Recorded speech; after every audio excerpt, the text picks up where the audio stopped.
Well, let's get some perspective and analysis now from Asia Times correspondent Pepe Escobar. Mr. Escobar, could a contribution from Russia to the IMF, could it actually help save the Eurozone? Well, the short answer is a flat no. So compare the $10 billion that Russia is offering to the firewall that Europeans need in case Italy goes under. They need a firewall of $1 trillion.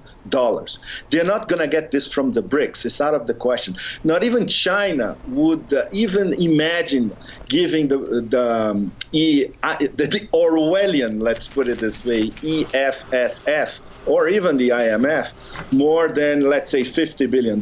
It's not enough. The problem is the euro doesn't work for the Eurozone. It works for Northern Europe, but not for the Club Med countries. And they have to find a solution inside Europe, which they won't because Germany simply refuses to give more money to the European Central Bank. That would be the only possible solution. Okay, but if Russia does lend a hand, what sort of benefits could Russia expect in return for helping out the IMF? Exactly. Now it gets much more interesting because from the BRICS point of view, what they want to achieve, Brazil, Russia, India, and China especially, is to get more voting rights at the IMF. At the moment, the BRICS have like 11% of voting rights. The European Union has 32%.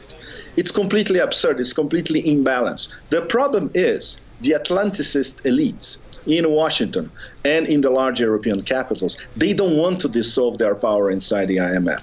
So when you have Madame Lagarde going to the BRIC countries with her, her hat in her hand asking for money, then the whole equation changes because Russia, China, and Brazil especially can at least impose their conditions and have voting rights, and at the level of Director General in the IMF, they can start setting up policy. But this is going to be a very long, drawn-out battle. Right, long, drawn-out battle. But so how much longer do you think it will take before they start calling the shots? I mean, they are increasingly powerful economically, right? Look, realistically, I would say at least another decade. Because the recession in the US, in Europe, is here to stay. What the IMF calls structural adjustment would have to be delivered to the wealthy northern countries. Like in Latin America, for instance, most people remember when the IMF imposed structural adjustment to Brazil, to Argentina, to other South American economies. It was absolutely horrible.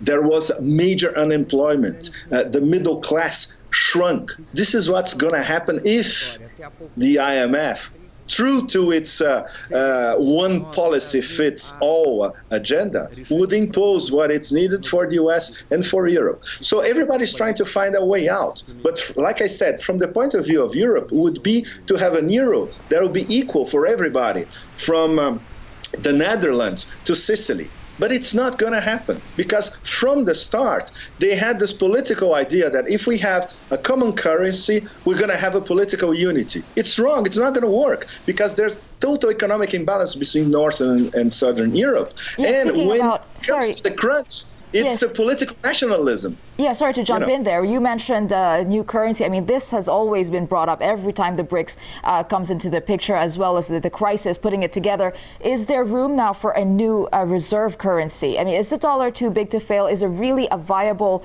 replacement to the dollar at this point, or is it simply too ambitious to say that?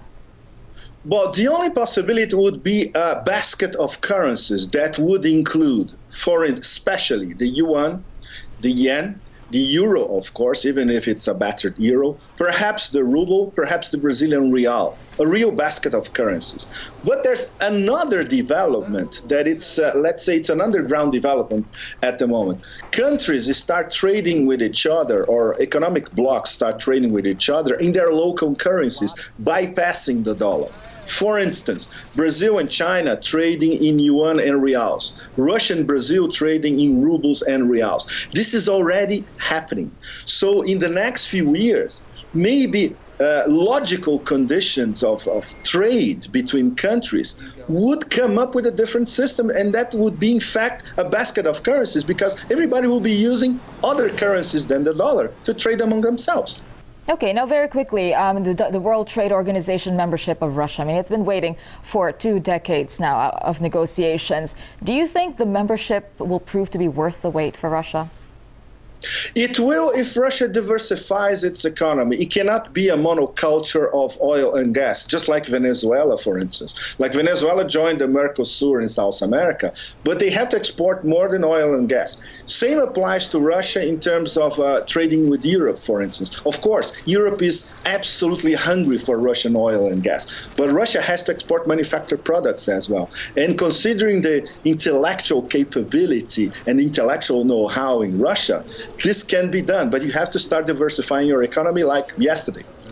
All right. Thanks very much for your thoughts there. Talking to us live from Brazil, Asia Times correspondent Pepe Escobar.